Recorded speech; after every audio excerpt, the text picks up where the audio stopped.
week's forecast for April 20th through the 25th is very torn energy for many of us, depending on our signs. There's a major sign change in a trine and a practical signs, making this a very productive week for many earth and air signs, and a very slow week for many fire and water signs. On Monday, the sun shifted from Aries to Taurus, which means it's generally a good time to put things together so that they have time to grow. With the sun in Taurus, it's methodical, sensual, and receptive, and the sun in Taurus is most active when it's defending or resisting things. Also, as the sun moves through Taurus, it's a good time for plants to take root. Our determination and security needs are growing stronger, and Taurus is just in general loyal to all that is familiar and values longevity. The shadow side of Taurus is its possessiveness and bullheadedness.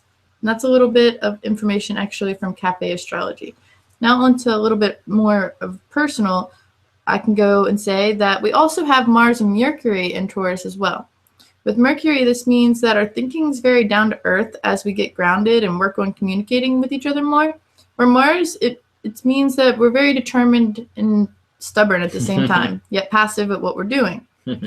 Jupiter is in Leo, Venus is in Gemini, and Saturn is in Sagittarius. Also, Uranus is in Aries. So most of the planets are kind of hanging out, except for the first three I mentioned. Wednesday is looking to be the highlight of the week and a strong day for generating good vibrations, goodwill, and openness. So I'm looking forward to tomorrow. Mm-hmm. Where Friday may be a better day to take some self-time and steer clear of others while making adjustments in your own world if possible. So, nice. Yeah, Friday's going to be a chill-out day. I have to keep that in mind. Yeah. Stay away from me. Can't get away from me. The moon was just in the new moon phase on Saturday into Sunday, where it also changed signs, shifting from Gemini into Pluto, shifting into Gemini while in a trine with Pluto, And the moon will be void of course again on Wednesday before changing signs into Cancer on Thursday, and then again Friday as it shifts into Leo on Saturday. So that Leo moon's gonna make people a little bit fierce, so I think that's part of the reason it's a good chance to just kind of steer clear. Yeah. Okay. Yeah. As the moon is waxing this week, it is generally a good time for new beginnings, new projects, and more, with the exception of some business adventures, which in this case, it really depends more on your personal energy and charts. So you can check more into that, and if you have questions, I can look into it a little bit more deeply. But overall, with Mars and Pluto playing nice this week in their little trine, they are a power-packed duo, which can really mark a time for life-changing experiences. And this alliance will be at its strongest throughout the next week and a half or so. So just be knowing that life-changing things are happening. So that is my energy forecast. Stay awake and chat on. Beautiful. Thank you for that. You are welcome. That was fantastic. So Friday jumped out to me to just sort of reflect and get in that personal space. So that's good information to have. And so I'll go over to the solar flare update for you guys tonight. And we'll see here, we've had 35 solar flares since last Tuesday. And actually 7 of the M-class flares happened just today. So the strongest, you can see them there, some of the strongest solar flares of the week have come in the last 12 hours. So what this means to me is that the sun is starting to rev up.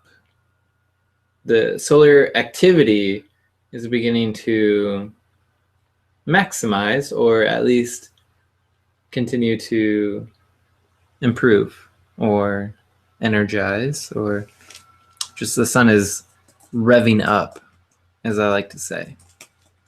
So keep an eye on that.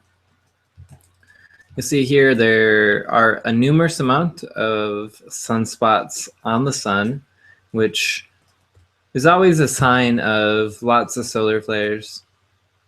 Very rarely are there this many sunspots and no solar flares. So again, a sunspot is just a hole in the magnetic force of the sun, so that when there is a plasma reaction or a solar flare, the ions, the plasma from the sun, they don't get pulled back in. They get released out into space. And so spaceweather.com reports that a coronal mass ejection Earth collision is going to occur in succession with solar wind streams. You might think, CeeLo, I don't know what that means. Well, okay. It means that look out for some aurora borealises, because when the wind streams hit the magnetic force of Earth, when they hit the atmosphere of Earth, the particles, the reaction from the sun's particles in the atmosphere create the aurora borealis, the beautiful green light that you will see in Alaska, sometimes Michigan and the more northern states. And you'll see here in this chart, it actually does reach the upper peninsula of Michigan, Minnesota, I believe Washington is in there as well. You can see it revving up here. And so that is caused by the solar wind streams.